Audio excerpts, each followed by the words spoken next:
Ethan Miller had learned how to live inside quiet compromises. At 28, he shared a tidy apartment with Ryan Cole, a man who knew his coffee order, his childhood fears, and the exact way he liked the windows cracked at night. Their life together worked in all the visible ways: shared bills, shared friends, shared plans, but something essential had thinned, like a song played too often at too low a volume. Ryan wasn't cruel or careless. He was dependable, steady, and tired in the way people became when routine slowly replaced intention. Conversations ended faster than they used to. Touches lingered less. Ethan noticed these things not as sharp wounds, but as absences. He told himself that all long relationships passed through this phase, that wanting more was a kind of immaturity he should have outgrown. The weekend trip was supposed to reset him. A few days near the lake, helping a friend catalog old property records, away from the apartment and the expectations stitched into it. Ethan promised Ryan he'd call every night, and he meant it. As he drove north, cell service weakened, and with it the constant pressure to explain himself. That was where he met Lucas Reed. Lucas owned one of the cabins along the water, a structure built of dark wood and patience. He was in his late 30s, with the calm posture of someone who had survived disappointment and chosen not to harden because of it. They met by accident, reaching for the same map at the local general store. Lucas smiled first, an unhurried, knowing expression that made Ethan feel unexpectedly visible. Their conversation began with logistics, trails, weather, which roads flooded after rain, but drifted into something quieter. Lucas spoke carefully, listening more than he talked. Ethan noticed how rare that felt. When Lucas laughed, it wasn't loud, but it stayed with Ethan, echoing long after the moment passed. Over the next 2 days, they crossed paths repeatedly. Once at the dock in the early morning, mist clinging to the water. Once at dusk, when the sky turned copper and the air smelled like pine and smoke. Each time, the familiarity between them grew without explanation. Ethan didn't tell Lucas about Ryan, not because he wanted to hide him, but because the words felt heavy in his mouth, like an answer to a question that hadn't yet been asked. Lucas mentioned the cabin casually, as if it were an extension of himself. He talked about the way silence settled there at night, how the lake reflected everything honestly, even storms. Ethan listened too closely. Something about Lucas's voice made it easy to imagine being understood without having to perform. On the third evening, rain began without warning. The kind that soaked through jackets and erased plans. Ethan had intended to drive back to his rented room, but the road grew slick and dark. Lucas stood beside him under the narrow shelter of a porch, the space between them shrinking as the rain intensified. "You could wait it out," Lucas said. "If you want. The cabin's close." The invitation was simple. No implication, no pressure. Still, Ethan felt his chest tighten. He thought of Ryan's last text, a heart emoji followed by a reminder to drive safely. He thought of the apartment, of dinners eaten in front of separate screens, of the version of himself who kept promising patience. "I don't want to make things complicated," Ethan said, more to himself than to Lucas. Lucas nodded, as if he understood the weight of that sentence. "I don't either." They stood there in the rain, time stretching thin. Ethan realized that what unsettled him wasn't desire alone, but recognition. Lucas saw him not as someone stable and finished, but as someone still unfolding. That realization felt dangerous. Ethan checked his phone. No service. He imagined the drive through the storm, the familiar relief of returning to what he knew. He also imagined the cabin, warm, quiet, honest. The choice wasn't between right and wrong, not yet. It was between staying exactly who he was and risking who he might become. "I'll just wait until the rain slows," Ethan said finally. Lucas smiled, stepping aside to let him pass. Of course. As they walked toward the cabin, the rain softened, but Ethan's thoughts did not. He told himself this was temporary, harmless, a pause rather than a turning point. Still, with every step, he felt the subtle shift of something beginning, something he would not be able to name until it was already too late. The cabin felt warmer than Ethan expected, not just from the fire Lucas built with practiced ease, but from the stillness that settled once the door closed behind them. Rain tapped steadily against the windows, a private rhythm that seemed to seal the world outside. Lucas handed Ethan a towel without ceremony, their fingers brushing briefly, enough to register and retreat. They spoke at first about nothing important. The weather, the lake, how unpredictable storms had become. Yet even these small exchanges carried a careful attention Ethan wasn't used to receiving. Lucas listened with his whole body, leaning in slightly, eyes steady, as if Ethan's words deserved the space they occupied. Ethan called Ryan, keeping his voice light. He said the rain had delayed him, that he'd talk in the morning. Ryan sounded distracted but affectionate, promising to sleep with the lamp on. When the call ended, guilt crept in, quiet but persistent. Lucas pretended not to notice, which somehow made it harder. They shared a simple dinner, seated across from each other at a narrow wooden table. The fire cracked softly, casting uneven shadows along the walls. Lucas asked about Ethan's work, his childhood, the first time he realized he liked men. Ethan answered honestly, surprised by how little effort it took. With each confession, he felt himself stepping further away from the version of himself who kept everything contained. When the dishes were cleared, silence filled the room again, but it wasn't empty. Lucas poured 2 glasses of whiskey, setting one near Ethan without asking. The drink burned pleasantly, loosening the tension in Ethan's shoulders. He noticed how close Lucas sat now, their knees nearly touching. "You seem tired," Lucas said gently. Ethan exhaled. "I didn't know how tired I was until I stopped moving." Lucas nodded, as if he understood the cost of momentum.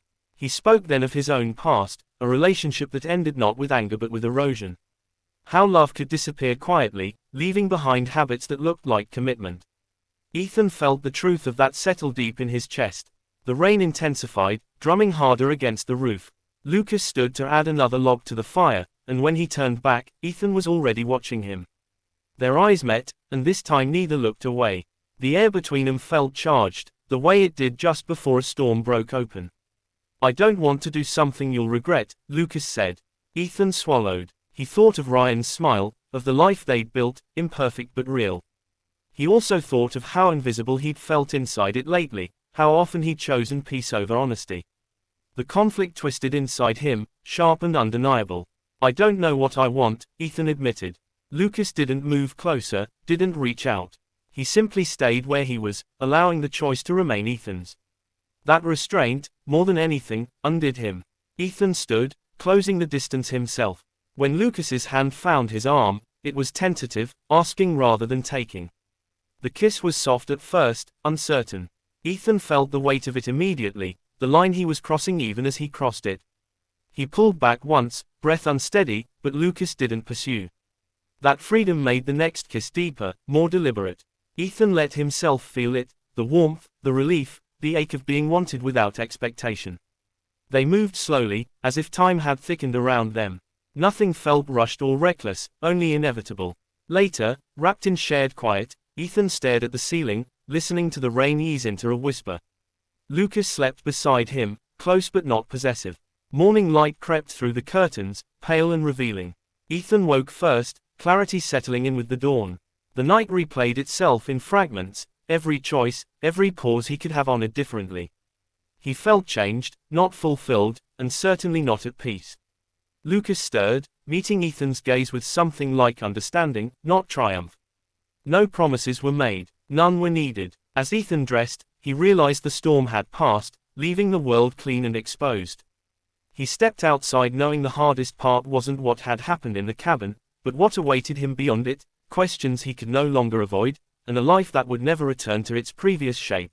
Ethan returned to the city carrying a quiet he couldn't set down.